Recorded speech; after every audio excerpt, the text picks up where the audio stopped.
It's December 4th, 2014. And why the lighting is suddenly reddish and off color like this, I have no idea, because it's not like this in the room at all. So I can't really control that. And what I wanted to say is that I remembered a little bit more about what some of the forms that were used to drug me with. I believe chloroform was used because I remember handkerchiefs or something going over my face and then being knocked out. I also know that I got shot in the shoulder or the back of the neck with syringes. Occasionally, I got shot with tranquilizer guns. And I'm not sure if they were cop-specific tranquilizer guns or if they were using animal tranquilizer guns, but they just happened to be cops too. But that was also used. But another thing that I remember, and this is possibly why I remember one of these situations, is I was getting targeted to have really severe headaches right about the time that that they were going to do a swap of the identical twins or triplets, whatever. And so for example, my mom would drive me to this location, and I would suddenly get this horrendous headache. And then it was so bad, and the only thing that would help was if I took a pill. And supposedly it was a Vicodin or something like that. Or not a Vicodin, but a over-the-counter pill or something. And so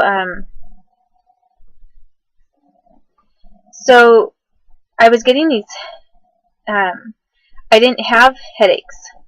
I didn't naturally just have headaches. And I started to recognize a couple of times after this happened, and it was always a headache that was occurring right at this one spot, at this one location, where then suddenly later I couldn't remember anything. I just I took the pill, and basically I was being forced. I mean, the headaches were such horrendous, extreme, and severe headaches that were being targeted against me to force me to take a pill.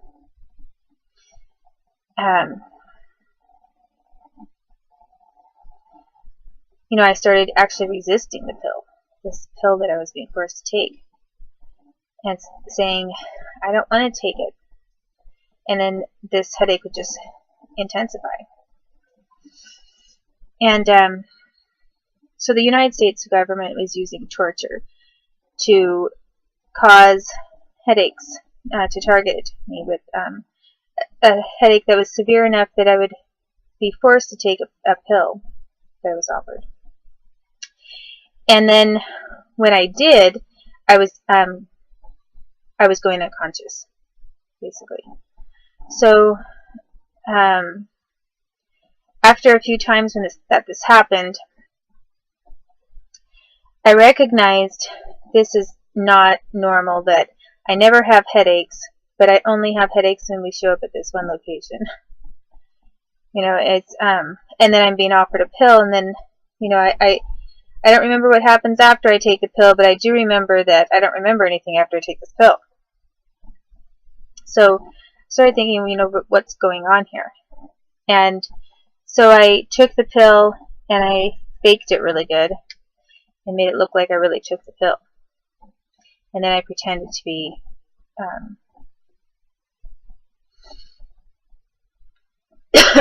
basically I pretended to be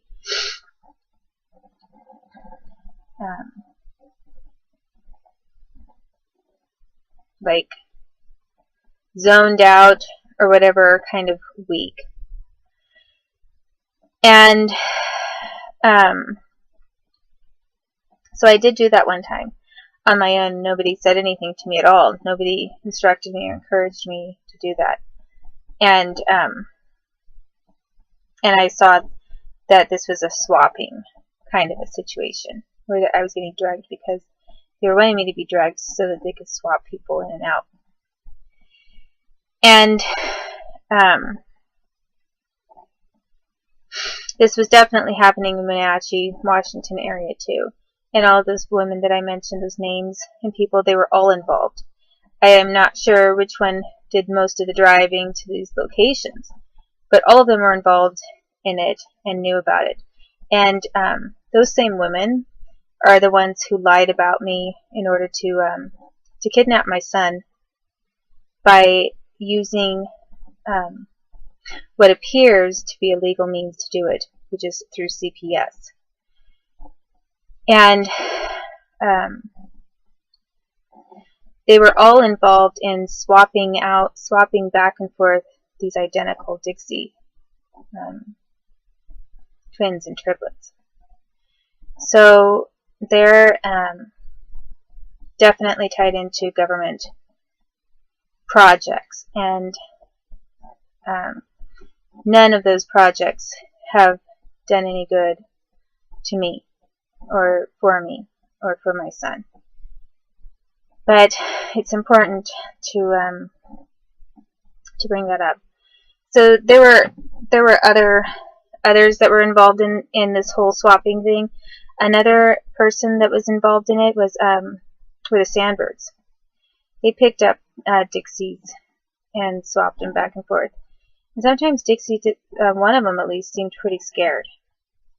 Something started going on with the Sandbergs, and I'm not sure what it was. But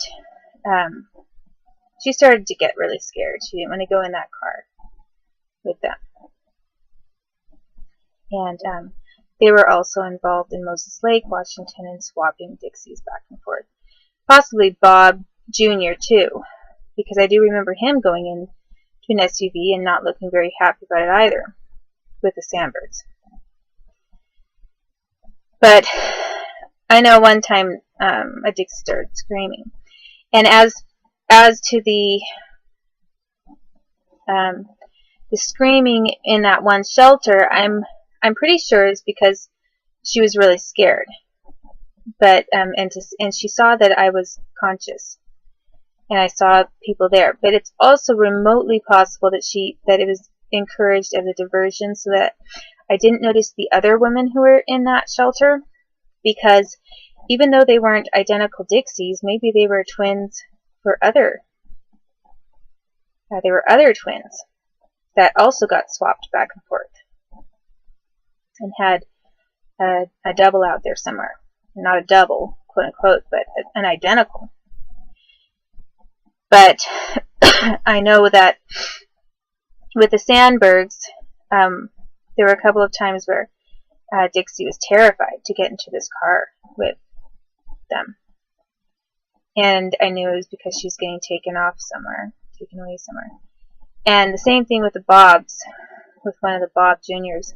So the idea that the Sandbergs are my parents' best friends, it's a really convenient cover. I mean, maybe they're best friends to one set of them, or